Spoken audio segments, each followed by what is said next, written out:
Okay, it's 7 o'clock. I'm going to call this regular meeting of the City of Coolidge City Council to order. And at first, we will have an invocation from the pastor here. Yep. Pastor Tracy Perry with the Spirit of Joy United Methodist Church. And then please remain standing for the Pledge of Allegiance. Let us pray. Gracious God, it's already been a long day, yet we have come together this evening out of concern for our town. Grant us the grace to see things as they are, and with your help, the wisdom to make them what they ought to be. Show us how to be part of the answer and not part of the problems that seem to overwhelm us at times. Give us your vision of what you would have us do, that we may be channels of your grace, conduits of your wisdom and mercy, instruments of your peace. All these things we ask in the name of Jesus. Amen. Amen. Allegiance to the flag of the United States of America and to the republic for which it stands, one nation, under God, indivisible, with liberty and justice for all. Thank you, Pastor. Norma, would you call the roll, please? Yes, Mayor. Councilmember Jimmy Walker. Here. Councilmember Tina Kaufman. Here. Councilmember Steve Hudson. Here. Mayor John Thompson. Here. Vice Mayor Jackie Henry. Here. Councilmember Ben Navarro. Here. And Councilmember Tatiana Murrieta. Here. Thank you. We have a quorum, Mayor. Thank you, Norma. Okay, under presentations, all I got to do is, there it is. There's a proclamation for the General Aviation Appreciation Month 2019. Is there anybody here for that? Seeing nobody, I will go ahead and read the proclamation. Whereas the City of Coolidge and the State of Arizona has a significant interest in the continued vitality of general aviation, aircraft manufacturing, aviation educational institutions, aviation organizations, and community airports. And whereas general aviation and the Coolidge Municipal Airport have an immense economic impact on the city of Coolidge. And whereas Arizona is home to 80 public use airports, which serve 19,543 pilots and 7,652 registered aircrafts. And whereas Arizona is home to 68 fixed base operators, 140 repair stations, 119 heliports, 25 FAA approved pilot schools, 4,602 flight students, and 4,103 flight instructors. And whereas general aviation in Arizona supports $609 million in economic activity in Arizona annually. And whereas general aviation not only supports the Arizona economy, it improves the overall quality of life by supporting emergency medical and healthcare services, law enforcement, firefighting, and disaster relief, and by transporting business travelers to their destinations quickly and safely.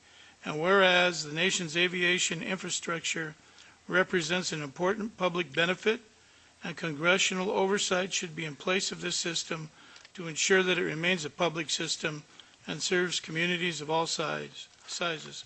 Now, therefore, I, John Thompson, Mayor of the City of Coolidge, do hereby proclaim January 2019 as General Aviation Appreciation Month in the City of Coolidge, and call upon the citizens of Coolidge to observe this month by recognizing that general aviation is a vital strategic resource for the City of Coolidge, which I would point out that it is. And Mr. Mayor wins Mr. Miller wins the next fly-in. Is it February 4th? First Saturday of First February. Saturday in February. That date. Second. I would mention that as long as we're talking about general aviation, that get out to the fly-in in Coolidge, get out to our airports. The Lions are out there serving breakfast, and there's a lot of things that could be seen out there, and it's very beneficial to Coolidge. All right. Item 5 under presentations, monthly report and business stoplight recognitions by the Coolidge Chamber of Commerce. Good evening, Lynn. Good evening, Mayor and Council. It gives me great pleasure to have a spotlight for you here tonight, and it's Spectrum. So I'd like to introduce to you Ray and Owen Hankins. They have opened their shop right next door to Tags and Liberty Tax across from Garrett's. Hello. Hi, my name is Ray Hankins, and this is my husband, Orrin. He's shy, so he's not going to talk. We moved in about, in like July or August, and we do all types of screen printing, embroidery, signs, banners, flags, business cards, promotional items, anything that you want to have done, and probably about 80 to 90% of the stuff we do internally. So we do contract some stuff out, but we moved here from Florence, and we started our business back in 2012. Retired Navy, retired realtor. So there you go. Now we print shirts. All right. Any questions? Welcome. Thank you. No questions? How are things going? Good. We've already outgrown our space, so we need some new space. So we're in a lease, though, but I think she'll work with us. Okay, well, good. And so we keep buying equipment. We need to stop. So, any other questions? What's your going rate for a shirt? Do what? What's your going rate for a shirt? Depends. We also do DTG, which is direct to garment, which means that it's not screen printed and it's not a transfer or vinyl. It's textile ink that goes directly on the shirt, so it gives it a real soft hand, a real soft feel. And those are at $25, and of course, the more you buy, they can come down to like $6 a piece if you buy 100. Okay. All right, you need 100 shirts? Not at the We moment, got I you don't covered. Do you Good to know. take, All right. if somebody takes their own, I don't know, say they have a bag they want embroidered. Yes, can yeah, take they you can the bring their bag? own items in, and we can decorate that. We also have an amazing website where you can actually design your own, and then you can send it to us and then pick it up the next day. So, pretty cool. I put a lot of time in that website. Nobody ever goes to it, so you guys help me out. Why don't you tell us what your website is? That's a good point. It is Spectrum, SPEKTRUM, apparel, APPAREL.com. SPEK. Yeah, Spectrum with a K, because Spectrum with a C was already taken for the URL. So I didn't want to copy it. So You might want to tell them a little about your retail in the front.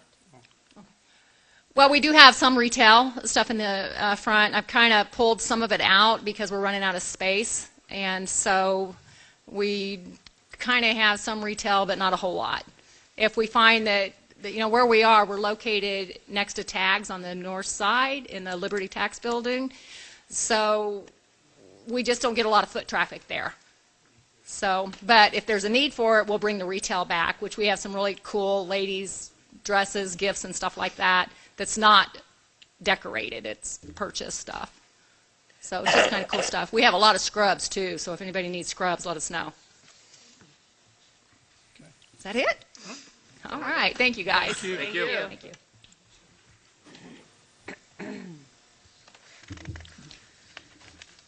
Well, it's nice to get that going again. We were down a few months. Our reinvestments for the month of November are the Sun Corridor Metro Planning Organization, M&S Equipment, Community Christian Church, River Co-op Gin, Laser Specialties, Galloway and Galloway Associates, Barnett's Better Buy, Pinal County Sheriff's Office, Coolidge Cleaners, Coolidge Head Start, Dreamline Motors, Titles Security Agency, Coolidge Youth Coalition, and Dragon City. New members for November are Rocks Insurance, Arizona State University, Desert Beach Recycling, and Arizona at Work. Our walk-ins are up about 10%, 781. Phone calls are down a little bit, 380. We didn't send out any relocation packets in November. Top states that visit us was South Dakota and Minnesota. Top foreign country was Canada. Ruins visits for March were 5,168. Year to date will be at 62,511. So events coming up. The Artisan Village is having a carnival from the 17th through the 20th. We have the mayor's breakfast on the 7th and the Rotary auction on the 16th of February. And just to remind you, the Rotary auction, that's their fundraiser to give scholarships to our local youth. You have any more questions? No, Lynn, I just noticed that there was 56 building permits with an evaluation of $3.7 million. And I think last month also was a big number, and it looks like things are going on in Coolidge. Yeah, it is, and thank you for bringing that to attention. I should probably start bragging about that every. Yeah, and if you could tally up throughout the year, every month, I don't know if A you year could to do that date. or not, but it'd be nice to know, come November of this year, how many building permits were taken out and the evaluation dollar amount. It'd be interesting to see. Okay, so a year to date Yeah. would be, you'd like to see that. I'd be happy to do that. Thank you, Lynn. All right. Thank you. Thank you. Okay, next I'm going to go to call to the public. This is the portion of the meeting where the public has an opportunity to step up to the podium, give your name and your address, and you have 3 minutes to address the council. We may not answer you, but we may be able to get the item on an agenda and deal with it that way. Is there anybody here that wants to address the council? Okay, seeing nobody move forward, we'll move out of call to the public. And we'll move into approval of minutes, discussion and action, item number 6, City Council regular meeting, December 10th, 2018. Are there any corrections? Are there any additions or withdrawals from the minutes? If there's nothing, I would look for a motion. So moved. Second. Okay, there's a motion and a second. All in favor? Aye. Opposed? Okay, that passes. Business items for consent. Is there any item, before I read them all, is there any item that any member of the council wants pulled off of the consent agenda for individual consideration? No, sir. Down here? No. Okay, here we go. Item 7.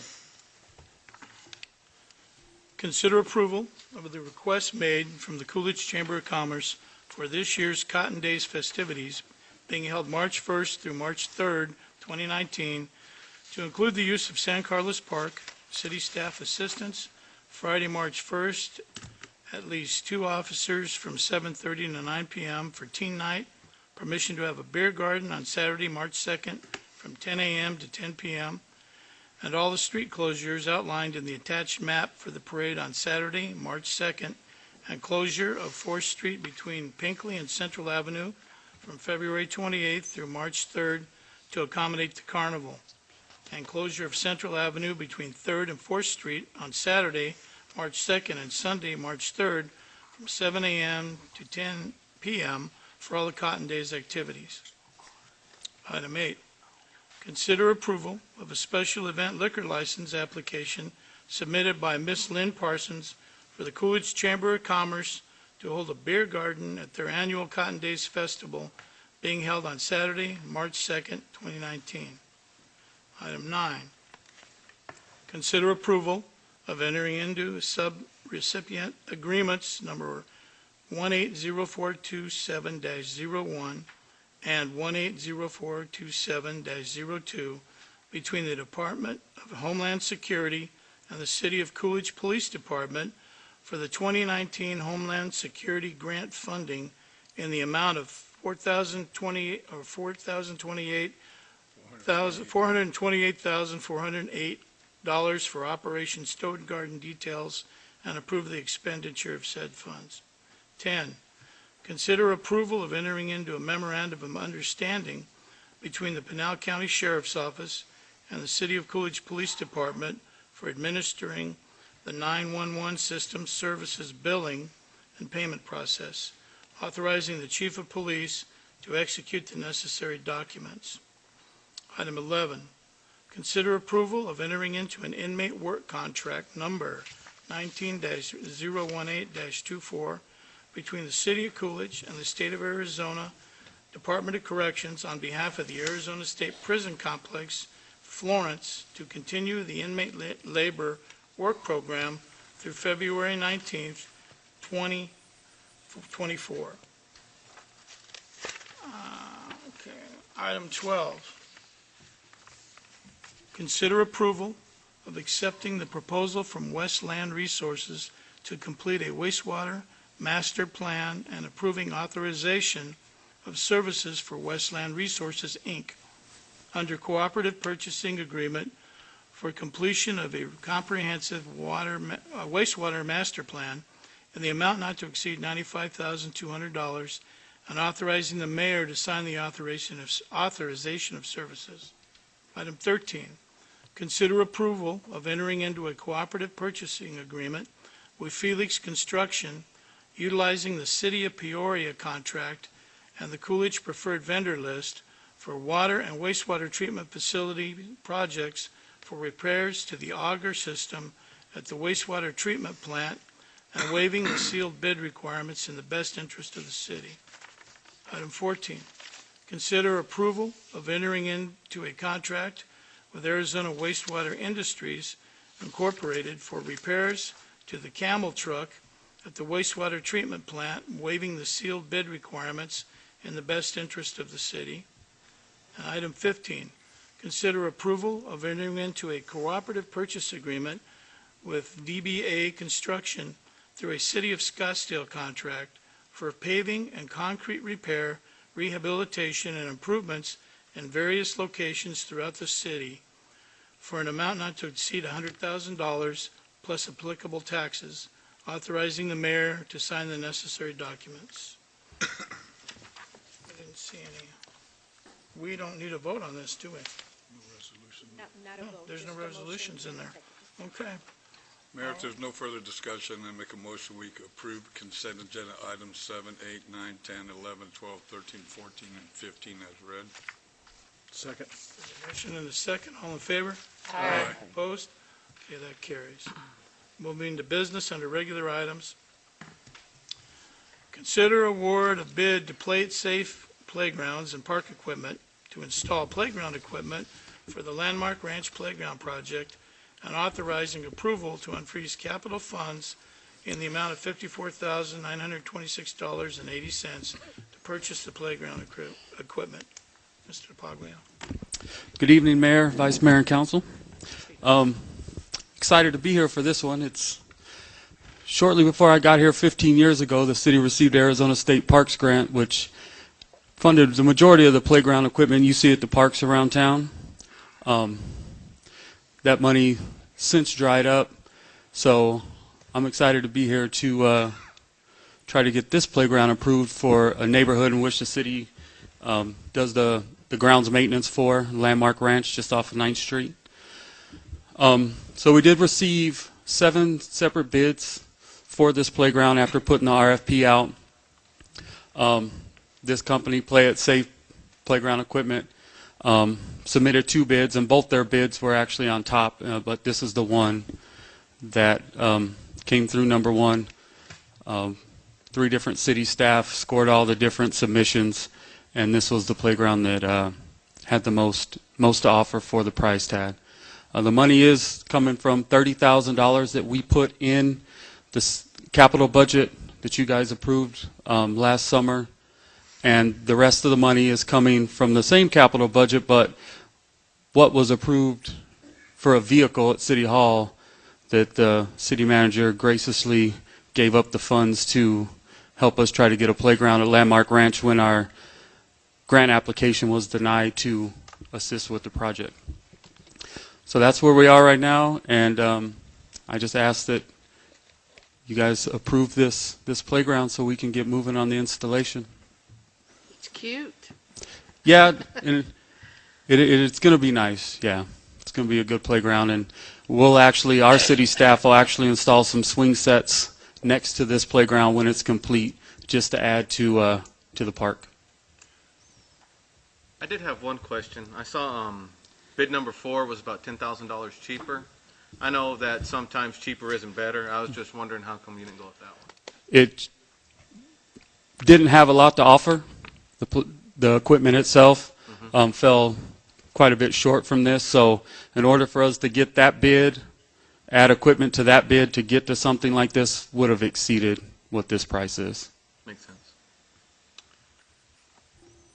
Mr. Miller, I'm sure there's people out in the audience that would wonder why the city's putting this park in Landmark when in other subdivisions that came later, that's their, the HOA's responsibility to do that. So I think we probably ought to, I don't know that you can go through the whole history from Country Rock, probably Mickey could back there, but in the beginning, before the council knew about agreements, a lot of things got passed over, and as the longer we went, the more we learned. And so, Correct. This is, this Landmark Ranch the city has, it's got the large central park area, which really acts as a retention basin for drainage, for flood control. And the city at the time, before we entered into these development agreements and HOAs began to become more popular and take care of their own amenities, the city approved this project, being one of the early ones without that kind of infrastructure in place. So the city's kind of stepping in here to put this playground equipment into really what will be a pretty nice park amenity. It's not uncommon. I know in the city I worked for previously, some of the early subdivisions that came in didn't have these amenities, but as the city learned and as the development took place, we got more sophisticated with our development agreements. We started making the developers put these amenities in, and the HOAs then maintain that infrastructure as part of their HOA dues. And this is the first project that came in, housing project. That's my understanding that I've been here 15 years. This was here shortly before I got here. And it was, once it was built out, the city took over the maintenance of the grounds within this neighborhood. It was in the agreement. And this is not an HOA. This park is really open to the public. I mean, it is a public facility, so. Yeah, Rick, where's that located at?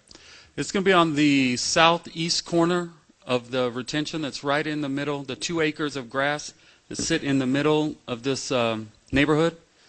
So it's on the highest point. What's the streets? It is Baldwin Loop, Okay. that little loop that goes sort of in a square, but it's Baldwin Loop right there inside of Landmark Ranch. Okay, and I know that, Rick, you gave up $24,000 for a city hall vehicle. I know that car is, what, 20 years old? Oh, our city vehicle? Malibu? It's an 06. It's an 06. It's not. 11 years. Yeah, so it's 13 years old, and it cruise control doesn't work. It needs it's not even worth fixing. And I know that whenever we go to meetings and stuff, people are having to take their own personal vehicles. How much is that costing for the mileage that and the wear and tear? What does the employee get for taking their own vehicle to a meeting or something? Well, you know, I think we have a lot of employees that do use this vehicle. I know Gilbert uses it to go to a lot of his functions. Be using it, I think, tomorrow possibly to go to a meeting. We did fix some of the things that were broken. The lights. One day that Gilbert had to take the mayor to a meeting early in the morning, he had to hold the bright lights on because the other lights were. So we've made some repairs to this vehicle. It's actually functioning. I have my own vehicle. I get a car allowance for, and I use my vehicle. So I don't know about others. Yeah, I was checking with the Finance Director, Honorable Mayor, and Councilmember Hudson. Right now, the reimbursement for mileage reimbursement, I want to say it's either 50, I want to say 55, but Gabe thinks it's higher, so it might be maybe 57 or 58 cents per mile. So what happens is when an employee uses their own vehicle to attend city business, they turn in a reimbursement form, and they're paid for their mileage.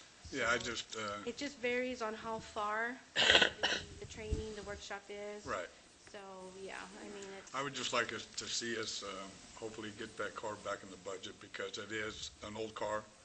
And I mean, when you do go to meetings, you represent the city of Coolidge. And it'd be nice to pull into a car that's not 13 years old and looks like it's 13 years old. So, thank you. Thank you, Steve. And I agree. Some citizens came to us and wanted some recreational equipment in their subdivision, and No, and I'm for it. I just would like to see us get that back in the but I budget. think we probably could look at, I mean, our favorite time of the year, the budget process is about to begin. And so I think we can probably look at that. Maybe we can get one.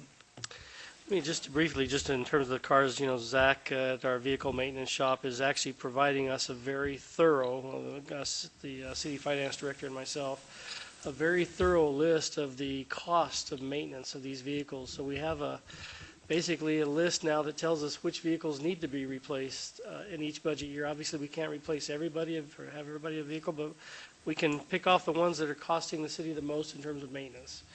And that's kind of how we're going to prioritize future vehicle replacements. We have a couple vehicles, as bad as that car is, there's a couple of vehicles over there in the streets department and possibly the parks department that are 290,000 miles and are really needing to be replaced. And so while this isn't the nicest, we do have a couple other ones we'd like to probably replace ahead of this one. Thank you. Anybody have anything else? If there's no further discussion, I'll make a motion we approve item 16 as read. Second.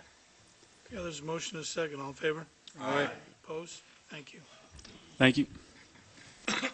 Item number 17, resolution number 19-01, a resolution of the mayor and the city council of the city of Coolidge, Arizona, amending section 744 Charlie of the Personnel Policies and Procedures Handbook regarding post-accident testing for non-CDL employees. Go, Norma. Honorable Mayor and Council, I'll take that item tonight. The item before you tonight for consideration, for review and approval is staff went back and looked at the personnel handbook as it relates to drug and alcohol testing for non-CDL employees. And we went back and as we looked, currently it states that all other employees, and these are non-CDL, so I just want to separate the two. There are requirements, federal requirements for CDL employees, but these are for non-CDL, and it applies to all city employees. When they're driving or operating a city vehicle and they get into an accident, they are immediately required to report it to the supervisor, and they are sent over for a drug let's just say a drug or alcohol test, so that we can rule out if anyone was under the influence. In that policy, it also stated, that last sentence, that exceptions could be determined by the fleet manager, the human resources director, and/or their supervisor. So in going back, we decided that there should be no exceptions. We pay a premium annually to our liability coverage insurance, and so staff feels that there should be no exceptions. If you are operating a city vehicle and you are involved in an accident, you should be subject to, or you should submit to, a drug or alcohol test. Now, in the event, under the federal guidelines right now, there are 3 rules that apply to have both tests administered. And it is if there's a fatality, and/or someone needs to be taken by ambulance, and/or the vehicle has to be towed. So those are the 3 rules right now under the federal guidelines. So with that being said, staff is recommending that we amend the policy to say and/or. So it's either a drug and/or an alcohol test, because in the event that those 3 rules apply, even though they're federal requirements, I think it's best that the city follows that. We should administer both tests. And then staff is also recommending that we strike that last sentence and not allow for any exceptions. So would be applying the federal rules to the non-CDL drivers as well? We would follow, we're not applying them, I would like to follow those, because in the event that there is a fatality and/or the vehicle is beyond repair, needs to be towed, or the person is taken by ambulance, and this is not just the employee, this is the other individual. So if a person is injured in that accident, we want to rule out anyone being under the influence and/or being, so that is the reason the staff is coming for you so we can strike that. So what if it's determined if the employee's not at fault? They're not at fault? Right, the employee gets rear-ended at a stoplight.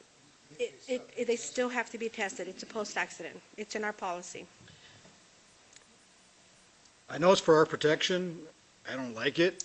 I mean, I don't like making our employees feel like that they've done something wrong. I mean, most I believe our employees understand that it's for the protection of the city and the protection of the employee. But if in an accident, in a case where an employee, there's no question, is not at fault, I'm kind of leery about saying, okay, we know you're not at fault, but get in because we got to go draw your blood or make you blow into the toxilizer.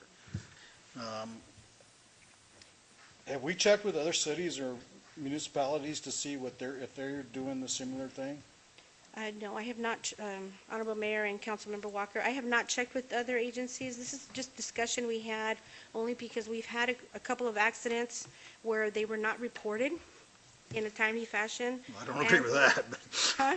I said, I don't agree with that. I Yeah. think they need to be reported. And because, whether they weren't reported and they exceeded the time, the hours in which to send this employee to get either drug tested and or alcohol tested. But that was under the rule where the department head had the, Right. okay. But at that time, if they're not being reported, Well, I think all accidents should be reported to supervisors, department head, and HR. Yeah.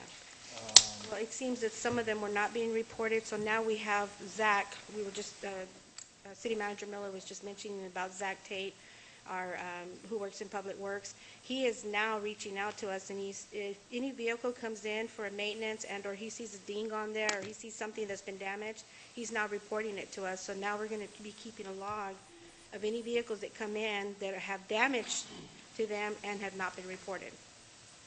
Is there some kind of definition of damage? I mean, we're talking door dings from parking lots? Are we talking is there a dollar amount we're talking about, or? I think I think we can have that conversation, but, I think there are some obvious damage that begins to impact the look of the vehicle. I think Councilman Hudson said that, our vehicles should look good. They should be maintained and they should look nice, and they should be cared for. And when we have our employees using these vehicles, they need to care for them like they were their own. Right. And that's our hope here, is that people be a little more careful. They will take care of these like it's their own vehicles. So we're responsible for the taxpayers' money here, and we want these vehicles to last and be. We understand accidents happen. That happens. I mean, to all of us. It's unfortunate sometimes, but we want those to be reported. We want to have a system of checks and balances in place to make sure that these accidents are being reported. If there's a reason why they're happening, maybe there's a bollard in a parking lot that's hard to see when you're backing up and you bump into it. Maybe the bollard needs to be moved. But we need to have an effective system to monitor how these vehicles are being treated. And if we see a common recurrence by a particular employee, we can have some conversations about that and find out what the deal is. But I know obviously there's going to be some common sense in this. What I don't want to see is the fire chief, the police chief, the parks department, the director getting called in because they went down an alley and there's scratch marks from brush on the side of vehicles. I mean, because you're going to have normal wear and tear. Correct. So, I mean, is there a definition between damage or normal wear and tear? We're not talking about normal wear and tear. A normal wear and tear, Parks vehicle is probably going to have a little more scratches on it when they're out, and police cars to some extent when they're out on a chase or out. So hopefully they're going down alleys and looking for bad guys, though. Yeah. Perhaps there should be some kind of definition between if there's police involvement or if there's bodily injury, either to the employee or to the person that was hit, or some kind of estimated cost damage. It'd be hard to estimate cost right there on the spot. I know if it's alcohol's involved, you only have, I think, an 8-hour window to draw blood, so you'd have to have some kind of assessment there. And I don't know if you're going to have to leave that up to the supervisor, and that's kind of a slippery slope to leave it up to the supervisor. So you'd have to have some kind of set parameter. Yeah. And I think, Honorable Mayor and Councilmember Navarro, I think right now what we're doing as staff is just looking at this, and again, we're starting to log. We're not looking at anything that's wear and tear. Our deductible with our liability is $500, and so if something comes through that looks like it's big and it's going to be more than $500 to us, that's a damage. That's damage that's going to take us to go back, file the claim with Southwest Risk, send someone out or get an estimate, get a couple of estimates, submit it, have our insurance pay the amount minus the $500. But if it's something that's wear and tear, even Zach said, they have vehicles in the yard that they have parts. If it's something minor, if it's a headlamp or something that can just be replaced, he's going to do that first. So, but again, we want to make sure these employees are notifying their immediate supervisor and or at least reporting the accident. And I agree. Yeah. Just don't know where that balance is as far as who's, and as you explained a little better, that, we're not talking about normal wear and tear. We're not talking about a fire truck going down an alley and getting brush scratches. I mean, we're talking about, it sounded like $500 damage. Right. Which is a decent amount of damage. And just a good example, and not to throw the fire department under the bus here, but Oh, we had a fire department back up into a vehicle, the fire truck pulled up, a POV, which is a private-owned vehicle, pulled up right behind the fire truck. Fire truck backed up, didn't see it, hit it. That was over a $1,500 claim. So, to the POV. But again, it's and the employee reported it, the employee went down, had their drug test, and it was done. It was like, okay, we sent it over to Southwest Risk, they determined we were at fault, and they paid the claim, and we just moved forward. And I definitely, at fault accidents, I definitely agree with that. Yeah. I mean, Just as an example, yeah. I mean, it just, I think I have an issue with if there's something that an employee's involved in an accident, the employee's parked at a red light and the employee gets rear-ended, then, I mean, the employee's already been through some trauma. yeah.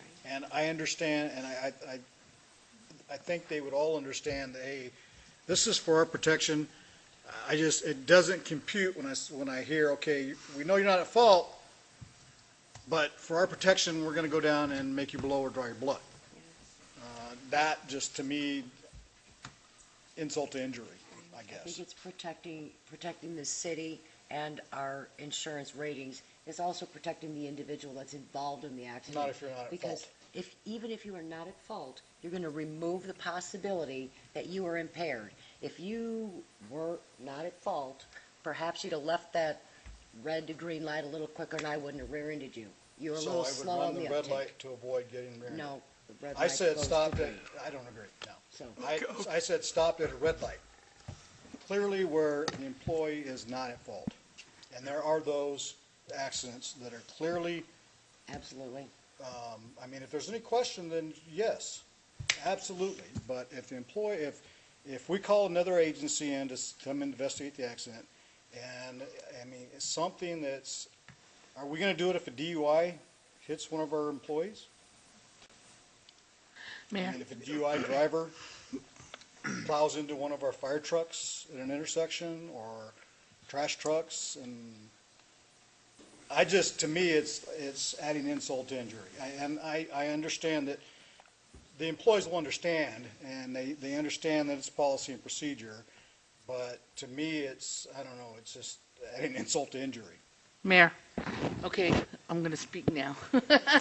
Okay, I don't agree with you. I think that it should be done. I think it should have been done long time ago.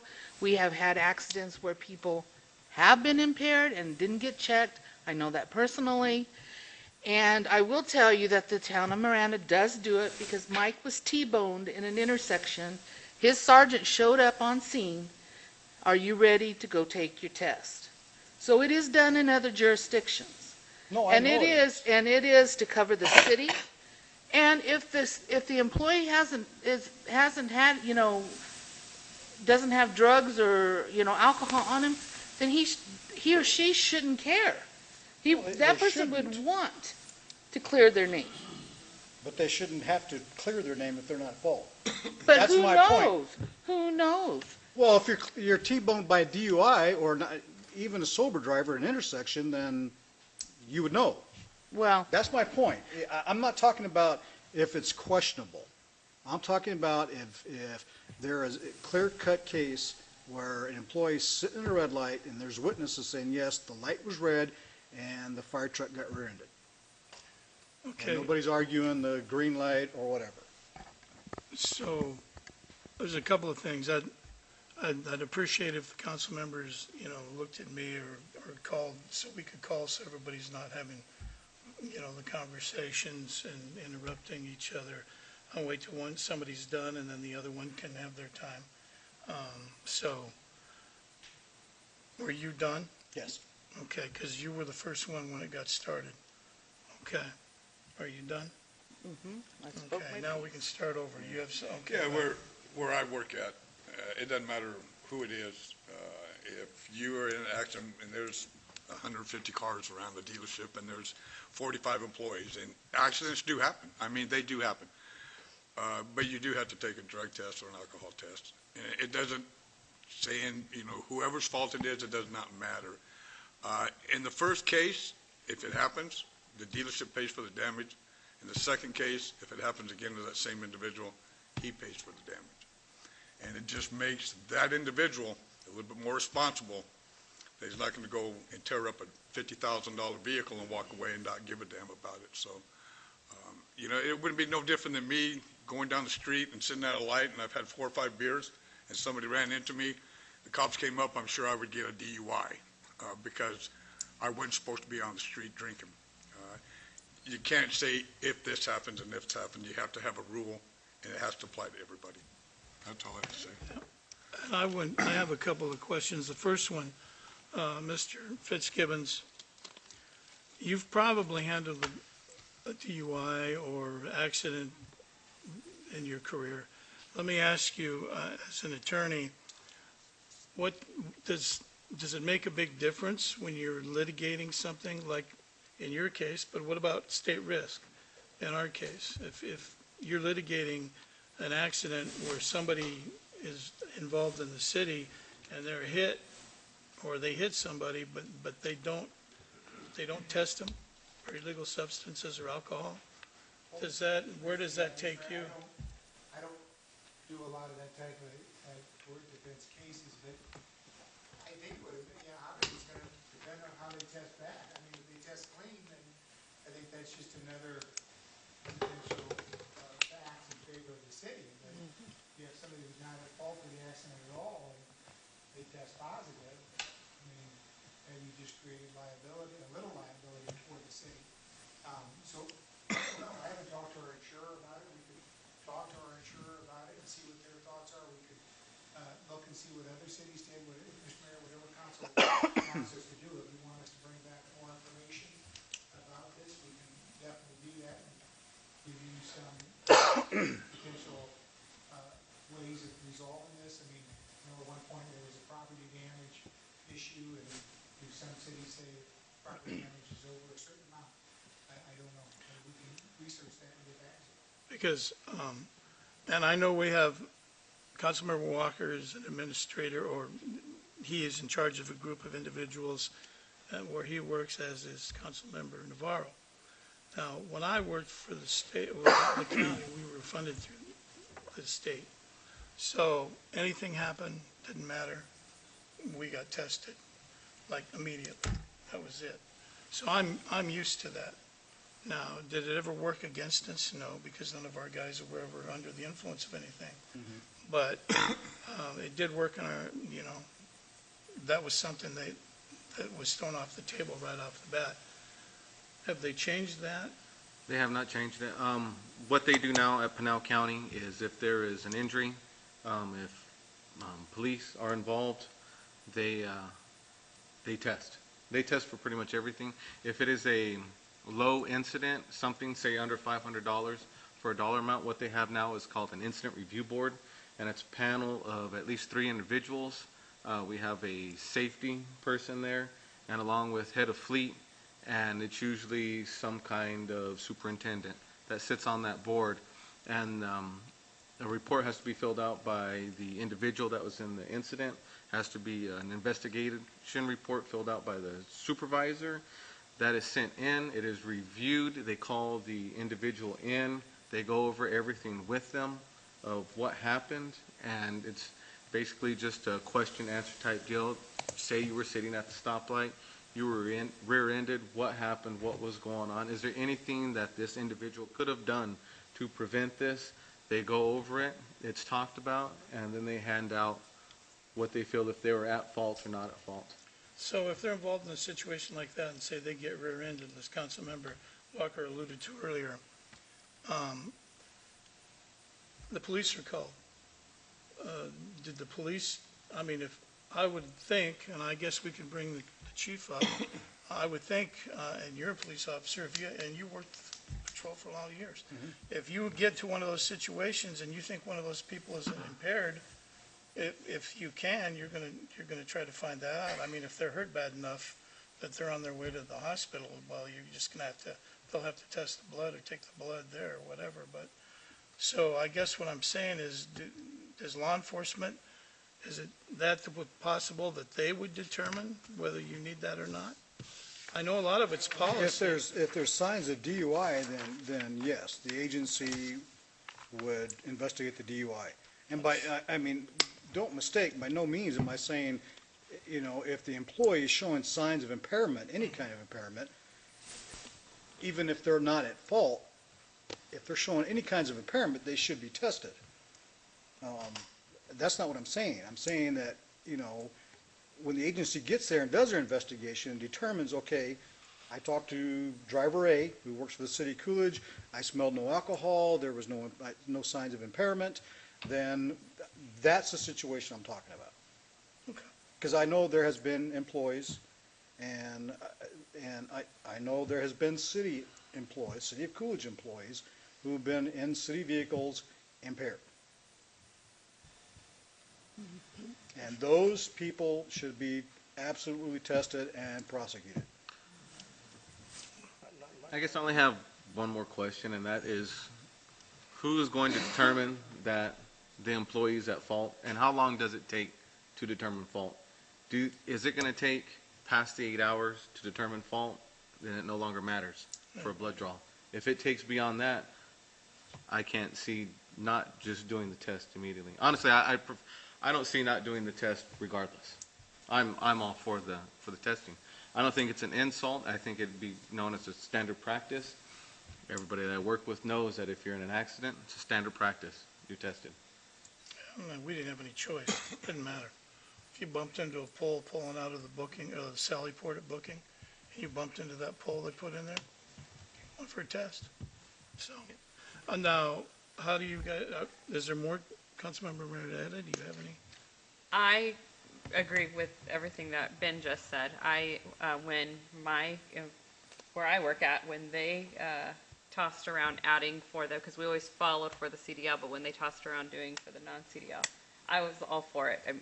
I worked in the policy department for 10 years, so I deal with policies, and I was all for it for all the reasons. It protects the city, it protects the person, it protects the person that was hit, it protects everything. And we've been doing it at my place of employment now for quite some time, and everybody, like Ben said, it's just a common practice. They know, oh, yep, it wasn't my fault or it was my fault. Either way, I got to go get tested. It is what it is. It's not a big deal. Nobody has ever seemed to be taken offense that it wasn't even my fault. I've never seen that. They just know. They come right, they do their statement, they report it, they go take their test, and it's over with. And I feel like, and Councilmember Walker said that he's sure that the staff are going to understand its policy. That's what we have to do. So, and I really do feel that way too. I think we're just revising policy, and the staff will just say that's our new policy, and that's what we do. I just have one question, Mayor. Yeah. Okay, go ahead, Vice Mayor. Are you going to let them drive themselves, or is their supervisor going to take them? No, Honorable Mayor, Vice Mayor Henry, no. It'll be their supervisor that will take them to the collection site. And unfortunately, it's in Casa Grande. We don't have one that's local, so. Right. Yeah. Yes, sir. If I could add, you said that there's been a history of accidents, whatever, that have not been reported. Are there consequences that are going to be put in place for the non-reporting of these incidents. I know where I work, we have a lot. Somebody turns the corner with the forklift, the fork's too high, they hit the building, they don't report it. Well, now we've got damage to the building, we've got damage to a forklift, and I've got equipment expenses that I have no justification for. So we've got some real clear, cut and dry rules for, not reporting an accident or a mishap. And we've got cameras. I mean, we can just rewind and see who did what. Who did what, yes. Honorable Mayor and Councilmember Kaufman. Yes, it's going to assist, this is going to further assist the department, the supervisor, the director, to take the, how to handle the situation. If it's something that maybe the employee thought it was not a big deal, but at least it's going to make them aware, it's going to bring attention, and they're going to say, oh, I better report this. And at this point, we don't know how many, but when our foreman, our vehicle person, our maintenance foreman is out there and he's saying, hey, we got things going on out here that, are you guys aware of it? And we're not made aware of it. So this is why this came forward. So. And then do you have a vehicle check-in, check-out kind of thing? Because I do that with trailers. I put 53-foot van trailers on the road 24/7. I send one out of my yard and it's brand spanking new, and I get it back and it looks like it's been through, Kansas during tornado season. Yeah. So I know who's been in that trailer. Right. I know who's had ownership of that trailer. And, we address that situation with them. Do you have something like that in place? We do not. I think each department handles and assigns the vehicles to their employees, so I would hope that they would keep track of that, but we do not have something that's in-house that we do for all departments. Thank you. Okay, so does there anybody else have anything to say? Do we want to take a look at this further, or do we want to go ahead and deal with it now? Go ahead and make a motion to approve it. Okay, there's a motion. Is there a second? Second. Okay. Okay, this one requires a roll call. So. All right, Vice Mayor Henry, Yes. Councilmember Navarro, Yes. Councilmember Murrieta, Yes. Councilmember Walker, No. Councilmember Kaufman, Yes. Councilmember Hudson, Yes. and Mayor Thompson. Yes. Thank you. Okay, 18. Consider approval of the amended job description for the public safety dispatcher position. Chief? Mayor Thompson, Vice Mayor Henry, and council members, PD staff recommends that the City Council approve the amending the public safety dispatcher recruiting notice minimum requirements. Currently, the dispatcher recruiting notice indicates the minimum requirements for the position requires a high school diploma or GED and 1 year of public safety / emergency dispatch experience or equivalent combination of education, training, and experience. Staff requests the requirement of the 1 year public safety / emergency dispatch experience or equivalent combination of education, training, and experience be moved to the desirable area. In the past, the police department has hired public safety dispatchers with and without experience. Requiring 1 year of public safety / emergency dispatch experience may limit our applicant pool. Is that, I'm sure, there's no doubt it will. You don't run into people every day that have that certification. Correct, sir. And we also currently have dispatchers that were hired prior to my arrival at the police department that did not have experience when they started. They were trained on the job. And I'm not sure what was in place at the time when they were hired, but we do have folks that were not, had no prior experience before being hired. Okay, is there any, Councilmember Walker? No, I agree. So you don't have a problem with that? No. I got to have a bit of concern about that. Being a dispatcher, they're the front line for anything that happens. Being able to be calm, cool, and collective, to ask the right questions, give the right answers, and direct everyone where they need to go. If you're hiring somebody with a high school diploma, this could be an 18-year-old kid straight out of high school. I'm not saying that's what you're going to hire, but it could be they're qualified to do it. And are they getting thrown to the wolves? Is there some kind of training? Do they have someone shadowing them to teach them the ins and outs of the job? And how long would this process be before they're deemed ready to go, before they get the tap and you're ready to go? Mayor Thompson and Councilmember Navarro, there is an extensive training process for dispatchers and an extensive on-the-job training. So they're going to be with a trainer for months at a time before they would ever be considered solo, and then be watched as a solo before completely being solo. But it's just, in this day and age, dispatchers are getting scarcer and scarcer. It's very difficult, and to put that that 1 year of experience on there and make that a hard and fast rule, we're going to definitely be getting less applicants. And when you say less applicants, are you saying that you'll only get 3 or 4? You might only get 10? You might only get 1? Probably more like 1 to 2 to 3, maybe. 1 to 2 to 3. I would just hate to see that this is something that's done and you're settling for just a number, just so you can get people through the door. I mean, if it was a construction job, framing, I can see throwing these guys out there and let's get going, buddy. But something like that, I just see people's lives are on the line. I personally like to have a little bit of experience, and not necessarily the 1 year of dispatcher experience, but that's why they have it, with education, training, something in that realm to help supplement that. We do not require any prior experiences for our police officers. And that's rough. And if we did, we would lose probably more than half our applicants. Please, Mayor. I was just going to say, many years ago, I was hired as a dispatcher, and I believe I had 1 day training. Now, I know your training is more extensive. I think you have a supervisor that does some of the training and then the actual on-the-job training with the dispatchers that are going on. There's really not any, to my knowledge, I know at one time we had an academy for the dispatchers out at Central Arizona College, but I don't think they have anything like that anymore, do they? I'm not aware of it, if they do. So somewhere,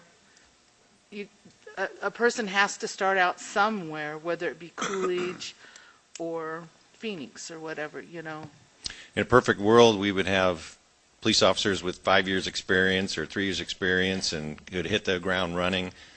Same with dispatchers, but it's just not reality, unfortunately.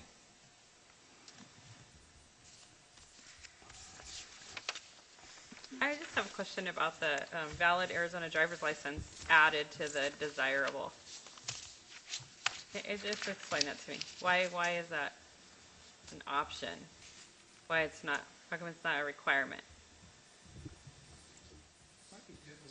Chief, I might take it. Okay. Councilmember, it might be difficult to make it a requirement because there are actually dispatchers, they do their jobs here in the building and don't have to drive. So if we were trying to say it's mandatory, Discrimination. we have a real strong basis for making it a mandatory job requirement. Okay. We don't ever utilize our dispatchers to run errands or anything? No. Okay. This is a difficult one because I see both sides of it, Chief. I realize, if you get 20 people that apply for Coolidge, for a police officer, how many actually? I wish. I'm going to say, if you get 10, let's be more reasonable. If you get 10 and they start off, how many of them actually, through the interview process and the physical, how many of them actually get through that? Through 10, maybe 1, maybe 2. Okay. So that's a challenge for us. Well, it's for everybody, really. But I also see Councilmember Navarro's point. I'd like to have somebody with experience, but I do know that if you don't have any experience and nobody will hire you because you don't have any, then you're going to have a whole lot of people that never have any experience that aren't going to get hired. And so I'm kind of torn, to tell you the truth, but he was an officer for many years, and it never seemed to impact him. I know a lot of them that there's been issues, but they train the heck out of these dispatchers. So, there's no other way to do it. I mean, I would have liked to know, maybe you get 2 applicants if you you advertise it. Does HR advertise it? How come they're hiring their own people? Or does HR hire their own people? Through HR. Okay, I just wanted to make sure. Through HR. Okay. So we don't get anybody when we put out for it, but I can see why, because if they're already doing it, they're probably going to be making more money where they're at than if they were to come over Mayor, here. you're correct.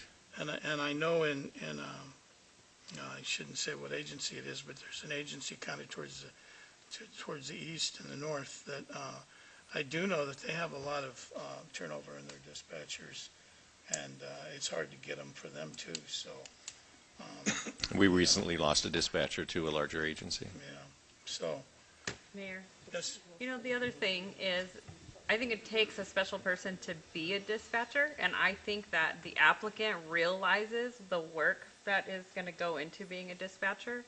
So none of us like turnover, but I really think that those that are interested in the field are going to be the ones that apply, and they have to start somewhere. So I think that they're gonna, knowing what they're getting into, I think they're really gonna pay attention to the training, and they're really gonna lean on the other people that they're working with to learn from them, because they're applying for this position that they know they're gonna be the first responder. They know they wanna be on their A game. So I mean, would it be great to get somebody with experience? Yeah, but it's gonna be hard to do that. So I think it's a great opportunity to get that person with that special person that is willing to sacrifice to be a Very dispatcher. stressful job, too. Yeah. Very. And I know some of the dispatchers in Gila River, and I know that they're shorthanded right now. Chief, you're in Pacoima and a lot of these other police chiefs organizations. What do they say? Are they having the same issues, and are any of them hiring people with no relevant experience, if you will? I don't know their hiring practices. I do know that nearly every agency of any size is, at least with officers, they're down, and then many times with dispatchers. And I believe nearly all the large agencies in the valley, possibly south of us too, Tucson area, are down dispatchers. Okay. It's an incredibly difficult job. I would not want to do it. I couldn't do it. And it just takes special people to do it. And sometimes those special people just got to start somewhere. Okay. Anybody have anything else? Good. Down here? Yep. Jimmy was a dispatcher, too. Okay. All right, then, I guess we need a motion to do something. Mr. Mayor, make a motion to approve as read. Is there a second? Second. There's a motion second. All in favor? Aye. Opposed? Nay. Okay, thank you. Mayor and Council, thank you very much. Okay, item 19, consider approval to appoint a member of the council to serve as vice mayor for a 2-year term. Mr. Fitzgibbons, you were here last time. Could you kind of remind us of how called to have a member of the council recommend somebody, or It's going to be nominations for vice mayor. Where we've done this in the past, there's a nomination for vice mayor and then a second. A second has to be made. Once you have a motion, or a nomination in a second, and that person will be on the ballot. We'll take all the nominations in seconds, and then we'll vote for all those that receive a nomination in a second. okay. If that's the case, then I'm going to open it up to nominations. Mayor, Yes, ma'am. I nominate Miss Jackie Henry. Is there a second? Second. Okay. All right. Then, we open it up for another one. Is there anybody else? I'd like to nominate Steve. Okay. Is there a second? I'll second it. Mayor, this happened about 2 years ago, and you were put in a position where you had to pick somebody. I would like to say that I would like to look at a different way of picking the vice mayor. Before, it was based on the amount of votes the second person got. So if the mayor ran, whether it was unopposed or ran against it, the person that got the second most votes was elected as the vice mayor. To vote and elect a vice mayor on friendship instead of merit, seniority, or the capability of an individual, I think is wrong. I'm removing my name as vice mayor, and I'd like to have a look into electing a vice mayor based not solely on friendship. And to put you in that position to pick somebody, I don't think is right. So I'm removing my name for nomination, but I think the city council needs to look at a different way of electing a vice mayor. Okay. I know Casa Grande does it differently. Maybe we can get a hold of their policy and take a look at that. Can do that. Yes, Mr. Mayor, Yes, sir. I'm not sure I'm completely familiar with it, but I know they rotate every year. And so each member of council gets the opportunity to serve as the vice mayor in any given year based on, I think they start with seniority and then work their way through the council. But it's not voted on. They just, at that meeting following an election, whoever's turn it is to, and then first meeting of the next year.